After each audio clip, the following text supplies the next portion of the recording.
Hello friends, in the last lecture we have discussed about the concept of electric potential.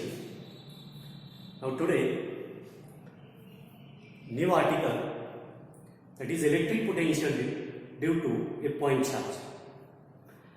एखाद्या point charge मुळे एखाद्या पॉइंटच्या ठिकाणी जे इलेक्ट्रिक पोटेन्शियल तयार होतं ते आपल्या या ठिकाणी कॅल्क्युलेट करायचं. या ठिकाणी आपण हेडिंग कन्सिडर केले पहा, electric potential due to a point charge. एखाद्या पॉइंट चार्जच्या ठिकाणी किंवा एखाद्या पॉइंट चार्जमुळे एखाद्या पॉइंटच्या ठिकाणी तयार होणारं इलेक्ट्रिक पोटेन्शियल जे आहे ते इलेक्ट्रिक पोटेन्शियल आपल्याला कॅल्क्युलेट करायचं. इलेक्ट्रिक पोटेन्शियल म्हणजे काय, याची डेफिनेशन आपण पाहिलेली.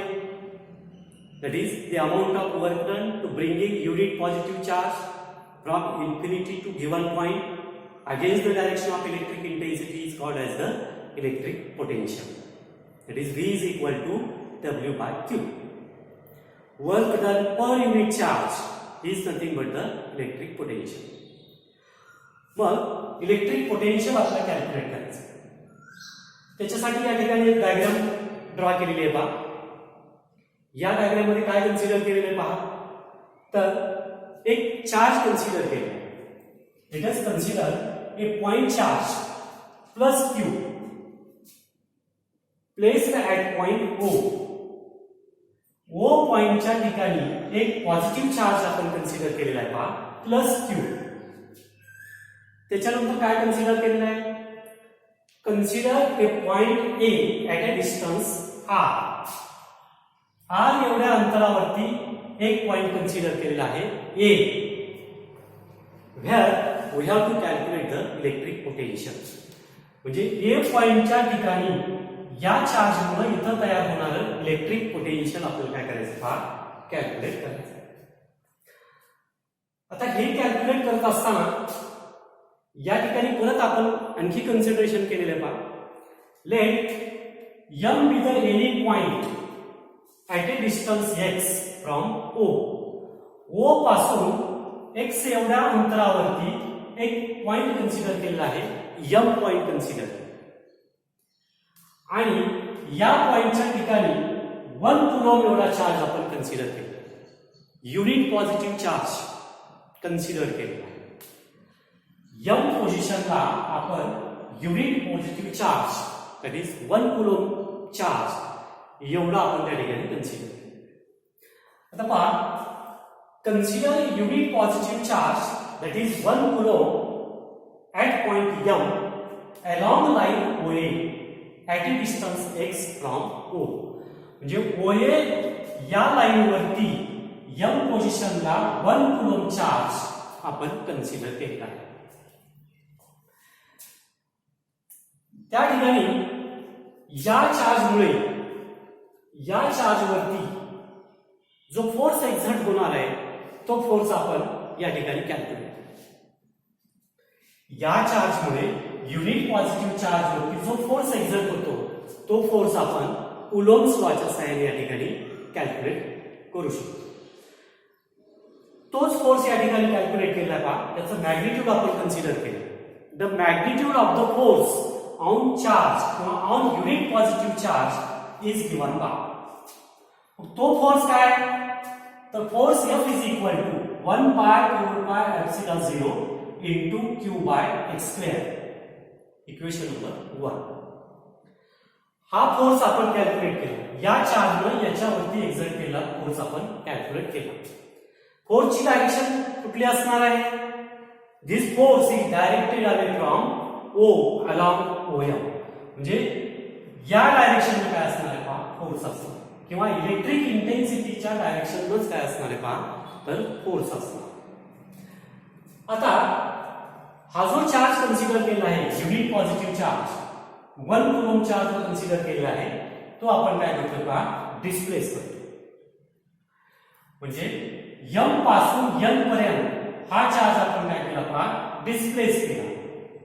किती डिस्टन्स, तर dx एवढा डिस्टन्स आपण काय केला पहा, चार्ज डिस्प्लेस केलेला आहे from point M to N.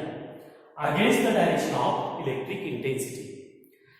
Electric इंटेन्सिटीच्या अपोजिट डायरेक्शननं m पासून n पर्यंत हा चार्ज आपण काय केला का डिस्प्लेस केलेला. चार्ज डिस्प्लेस केल्यानंतर या ठिकाणी काय होतं तर वर्क डन होतं. ते जे वर्क डन आहे ते वर्क डन समजा आपण मानलं dw, हे स्मॉल वर्क डन असणार आहे कारण डिस्टन्स सुद्धा आपण कसं घेतलेलं आहे स्मॉल कन्सिडर केलं. मग जे वर्क डन असेल ते वर्क डन मानलेलं आपण dw. मग वर्क डन किती मिळेल तर dw इज इक्वल टू काय फॉर्म्युला आता f dx, force into displacement is called as the work. मग डिस्प्लेसमेंट dx आहे, फोर्स माहित आहे f. आता या ठिकाणी निगेटिव्ह साइन कन्सिडर करणार मायनस f dx. का तर या ठिकाणी फोर्सची डायरेक्शन इकडे आहे आणि डिस्प्लेसमेंट मात्र आपण काय केलं त्याच्या अपोजिट डायरेक्शनला घेतलं. म्हणून negative sign indicates that the force and displacement are in opposite direction. तेच या ठिकाणी कन्सिडर केले पहा dw is equal to minus f dx. Equation number 2.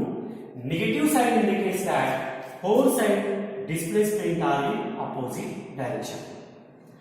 मग इथलं वर्क डन आपण कॅल्क्युलेट केलं. हा चार्ज इथून इथं डिस्प्लेस केला म्हणजे m पासून n पर्यंत चार्ज घेऊन आलो.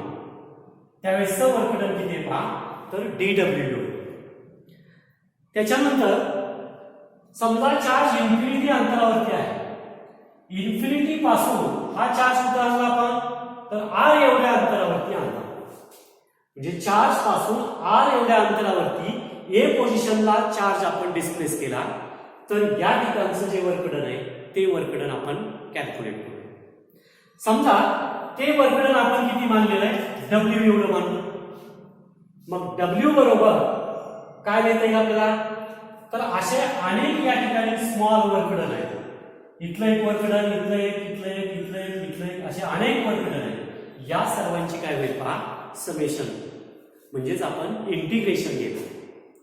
म्हणून total work done in displacing unit positive charge from infinity to a is given by w is equal to integration infinity to r dw is equal to which is equal to integration infinity to r minus f dx. dw ची किंमत आपण मांडली, dw ची किंमत minus f dx. तर हेच equation या ठिकाणी मांडलेलं आहे. w is equal to integration infinity to r, f ची किंमत आपण मांडूया f dx. f ची किंमत इथं पुटअप केली आहे minus 1 by 4 pi epsilon 0 into q by x square dx. याच्यानंतर कॉन्स्टंट टर्म इंटिग्रेशनच्या बाहेर घ्या. w is equal to minus q by 4 pi epsilon 0 integration from the limit infinity to r x raised to minus 2 dx. x raised to 2 ला वरती घेतला आपण म्हणजे x raised to minus 2 into dx. आता हे integration आपण solve करणार. हे इंटिग्रेशन सॉल्व करून या ठिकाणी डायरेक्ट उत्तर कन्सिडर केले पहा w is equal to minus q by 4 pi epsilon 0 in bracket minus 1 by x from the limits infinity to r. म्हणजे याचे इंटिग्रेशन सॉल्व करून काय मिळेल आपल्याला -1 by x ही टर्म मिळणार. लिमिट पुटअप करा या इक्वेशन मध्ये. therefore w is equal to q by 4 pi epsilon 0 bracket upper limit 1 by r minus lower limit 1 by infinity. But 1 by infinity is equal to 0.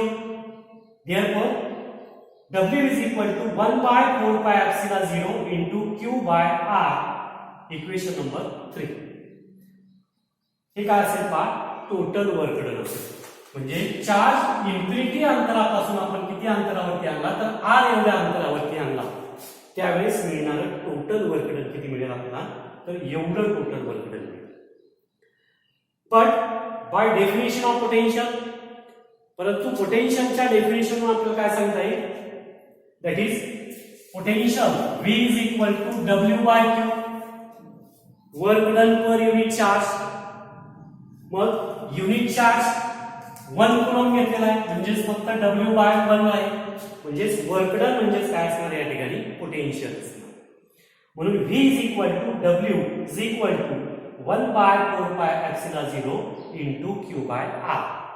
This is equation number 4. So this is an expression for the electric potential due to a point charge. एखाद्या चार्जमुळे एखाद्या पॉइंटच्या ठिकाणी तयार होणारं जे potential आहे ते potential काय केलं आपण कॅल्क्युलेट केलं. आता याच्यानंतर पहा इलेक्ट्रिक इंटेन्सिटी आणि इलेक्ट्रिक पोटेन्शियल यांच्यामधलं जे व्हेरिएशन आहे ते व्हेरिएशन या ठिकाणी आपण पाहणार. हेडिंग दिलेले पाहिजे तुम्ही, variation of electric field and potential with distance. म्हणजे डिस्टन्स नुसार पोटेन्शियल आणि इलेक्ट्रिक इंटेन्सिटी यांच्यामध्ये कसा बदल होतो हे या ग्राफच्या सहाय्याने आपण रिप्रेझेंट केले. मग आपल्याला काय माहित आहे, we know that is V is inversely proportional to R and E is inversely proportional to R square. म्हणजे हा पोटेन्शियलचा फॉर्म्युला आहे आणि हा इंटेन्सिटीचा फॉर्म्युला. ग्राफ मध्ये काय दाखवलेलं आहे, इकडे डिस्टन्स घेतलेले आपण एक्स ऍक्सिस वरती, वाय ऍक्सिस वरती आपण पोटेन्शियल कन्सिडर केलंय आणि इंटेन्सिटी पण कन्सिडर केलेली आहे. डॉटेड कर्व जो दाखवलेला आहे तो पोटेन्शियलचा दाखवलेला आहे आणि कंटिन्युअस कर्व जो दाखवलेला आहे तो कशाचा दाखवलेला आहे आपण इलेक्ट्रिक इंटेन्सिटीचा.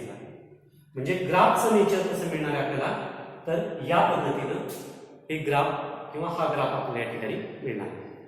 म्हणजे व्हेरिएशन डिस्टन्स नुसार कसं व्हेरिएशन होत आहे ते या ठिकाणी रिप्रेझेंट केलेलं आहे. So this is the variation of electric field and potential with the distance. Okay.